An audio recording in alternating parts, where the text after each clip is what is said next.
नमस्कार मु मनोरंजन आज गुरुत्वपूर्ण खबर गुड़िक आपण मानक जणाइबी। न्यूज गुड़िक भल लगे निश्चित भाव गोटे लाइक कर चैनल को सब्सक्राइब करदेवे।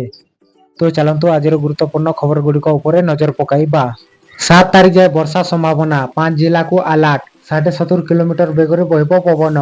7 तारिख पर्यंत राज्य में वर्षा संभावना। आज केन्दुझर मयूरभंज बालेश्वर भद्रक और गजपति सतर्कता। कुआपथर सह प्रबल वर्षा नहीं ऑरेंज अलर्ट जारी। 60 ରୁ 70 किलोमीटर बेगर बहिब पवन। आसंता 7 तारिख पर्यंत राज्य में वर्षा संभावना। आज 5 जिला को प्रबल वर्षा सह कुआपथर वर्षा नहीं ऑरेंज अलर्ट जारी होइछि। केन्दुझर मयूरभंज बालेश्वर भद्रक और गजपति अलर्ट। ए सबु जिले में झटका पवन 60-70 किलोमीटर रहिब संभावना रही। सेपरी 6 तारिख 9 जिला को येलो वार्निंग जारी करा जाइछि। आसंता 3 दिन पर 2 ରୁ 4 डिग्री पर्यंत बढ़िब दिन तापमात्रा।